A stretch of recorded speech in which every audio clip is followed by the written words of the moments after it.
he loved the chief's daughter. Her father closed every gate. He rode into enemy land, ready to die for her.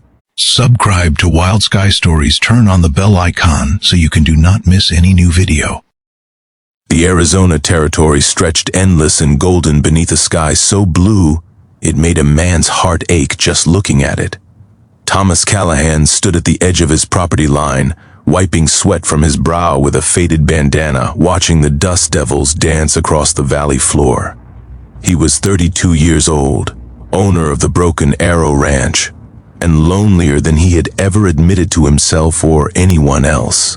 His cattle grazed peacefully along the creek bed, fat and content, unaware of the tensions that simmered between the white settlers and the Apache people who had called this land home for generations before any deed or fence post existed.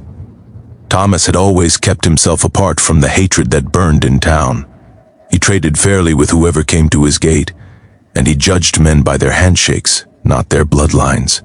That was before he saw her. She came walking through the morning mist like something from a dream he never knew he had been dreaming. Her black hair flowed past her shoulders like a river at midnight, and her eyes held the color of rich earth after rain. She moved with grace that made the desert itself seem clumsy, and when she looked at him standing there by his fence, Thomas Callahan forgot every word he had ever learned. Her name was Alana, daughter of Chief Kuruk of the Chiricahua Apache. She had wandered onto his land following a wounded doe, hoping to end its suffering with mercy. Thomas found his voice eventually and offered to help her track the animal. They walked together through the tall grass, speaking in broken sentences and gentle gestures, and by the time the sun reached its highest point, something had begun between them that neither fully understood. She returned the next day, and the day after that. Each morning, Thomas woke before dawn, his heart pounding with anticipation he could not name. He would find reasons to work near the eastern fence line, and she would appear like sunrise itself, carrying herbs she claimed to be gathering or water she said she needed from his creek. They both knew these were excuses woven from desperation, but neither spoke this truth aloud. Their conversations grew longer as the weeks passed. Alana taught Thomas words in her language, laughing at his clumsy pronunciation with a sound that reminded him of wind chimes his mother once hung on their porch back in Missouri. He told her about the life he left behind, about the brother who died in the war between the states, about the father who drank himself into the grave, and the mother who simply stopped living after that. Alana listened with eyes that held no judgment, only understanding that transcended the boundaries of their different worlds. One evening, as the sun painted the mountains in shades of fire and gold, Thomas took her hand in his. The touch sent lightning through his veins, and he saw in her sudden intake of breath that she felt it too. They stood there at the creek's edge, fingers intertwined, and he told her what had been building inside him since that first misty morning. "I love you," he said. The words came out rough and unpolished, but they were honest and true and everything he had. Alana's eyes glistened with tears that caught the dying light. She pressed her free hand against his chest, feeling the thunder of his heart beneath her palm. She spoke his name like a prayer, and then she kissed him with a tenderness that broke and rebuilt him in the same moment. But love born in secret carries weight that eventually demands to be set down. Chief Kuruk was a proud man, a warrior who had seen his people pushed from their ancestral lands, watched soldiers burn their villages, and scatter their families like autumn leaves. He carried scars both visible and hidden, and his hatred for the white settlers ran deep as any canyon carved by ancient waters. When word reached him of his daughter meeting secretly with the rancher, his fury shook the very foundations of their camp. Alana was brought before her father in the council lodge, her head held high despite the tears streaming down her face. Kuruk demanded she speak the truth, and because she was her father's daughter, honest to her core, she told him everything. She spoke of Thomas with love in her voice, described his kindness and honor, pleaded for her father to see beyond the color of his skin to the quality of his heart. Kuruk listened in silence that grew heavier with each passing moment. When Alana finished speaking, he rose to his full height, and his voice came out cold as mountain snow. "You will never see this man again," he commanded. "I forbid it. You are Apache, daughter of a chief, descended from warriors who fought and died for this land. You will not shame our ancestors by giving yourself to an enemy." Alana fell to her knees, begging her father to reconsider. She reminded him of the stories he told her as a child, tales of love conquering obstacles, of warriors who followed their hearts despite impossible odds. But Kuruk had closed his heart as surely as he closed the gate to her freedom, and nothing she said could unlock either. Guards were posted around the camp. Alana was confined to her dwelling, allowed to leave only with escorts who reported her every movement. The days stretched into weeks, and each sunrise that passed without seeing Thomas felt like a small death inside her chest. Thomas waited by the fence every morning, watching the horizon until his eyes burned. When Alana stopped coming, he knew something had gone terribly wrong. He rode to the trading post and asked questions carefully, learning through whispered rumors about the chief's discovery and his daughter's imprisonment. The news hit him like a bullet to the heart. He could not eat. He could not sleep. His cattle wandered neglected while he sat on his porch staring at nothing, his mind consumed entirely by thoughts of her. The ranch hands whispered among themselves that their boss had gone mad, lovesick and lost, a shell of the capable man he had been. One night, when the moon hung full and bright above the desert, Thomas made his decision. He saddled his best horse, strapped on his father's old revolver, and rode toward the Apache camp with no plan beyond seeing Alana's face one more time. If he died in the attempt, at least he would die trying to reach her. The guards spotted him before he reached the perimeter. Arrows notched and aimed at his heart as he approached, hands raised in surrender. He called out in the Apache words Alana had taught him, requesting an audience with Chief Kuruk, asking for the chance to speak before they killed him. The guards hesitated, surprised by this white man who used their language with such obvious love in his pronunciation. Kuruk emerged from his lodge, drawn by the commotion. He stared at Thomas, with hatred burning in his ancient eyes.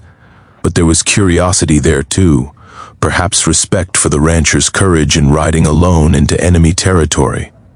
He ordered the guards to lower their weapons and commanded Thomas to speak. Thomas dismounted and stood before the chief, knowing his life hung by the thinnest of threads. He spoke slowly, mixing English with the Apache words he knew, and he told Kuruk about his love for Alana. He described the way she made him feel, how she had transformed his lonely existence into something worth fighting for. He spoke of his intentions, honorable and true, his desire to marry her properly and give her a life of safety and devotion. Kuruk listened without expression, his weathered face revealing nothing. When Thomas finished, the chief stepped forward until they stood nearly nose to nose. "You speak of love," Kuruk said in heavily accented English. "But what do you know of sacrifice? Love without sacrifice is just wind, empty words that vanish before they reach the ears of the spirits." Thomas met his gaze without flinching. "Tell me what sacrifice you require, and I will make it. Ask anything of me, and if it is within my power, I will give it. Your daughter holds my heart in her hands. Without her, I am already dead." Kuruk studied him for a long moment, and something flickered in his eyes, perhaps a memory of his own youth, of a woman he had loved with similar desperation before time and war hardened his heart. He turned away abruptly and ordered his guards to bring Alana. She emerged from her dwelling like a flower too long denied sunlight, beautiful and fragile and desperate. When she saw Thomas standing there, alive and unharmed, she cried out his name and ran toward him. The guards moved to intercept her, but Kuruk raised his hand and they froze. "Father," Alana pleaded, turning to face him, "please, I am begging you. I love him. I will love him until my last breath leaves my body, and beyond that into whatever comes after. You cannot change this by forbidding it. You can only break my spirit trying." Kuruk looked at his daughter, this child he had raised alone after her mother died, bringing her into the world. This girl who carried her mother's face and her own fierce heart. He remembered the vow he made at his wife's grave, promising to protect Alana from all harm, to give her happiness even when happiness seemed impossible. The world is changing, Alana continued, her voice steadying.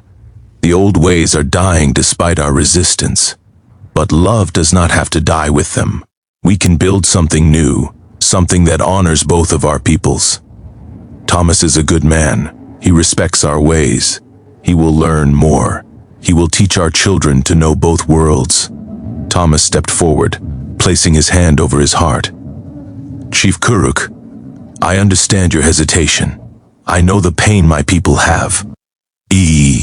Caused yours. I cannot answer for their crimes, but I can promise you this.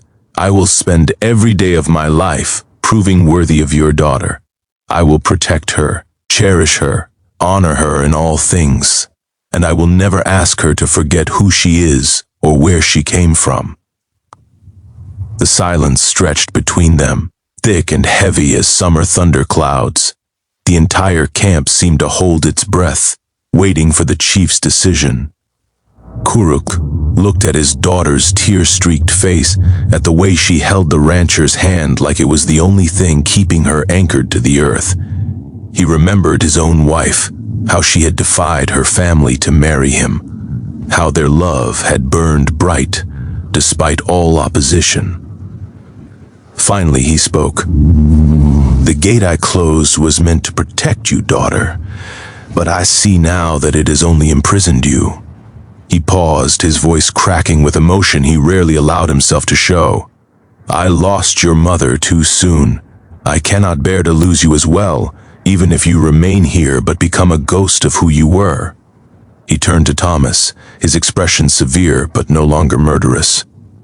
You will prove yourself, rancher, not with words, but with actions. You will learn our customs. You will treat my daughter as the treasure she is, and if you fail, if you hurt her in any way, I will find you, and I will make you regret the day you first drew breath.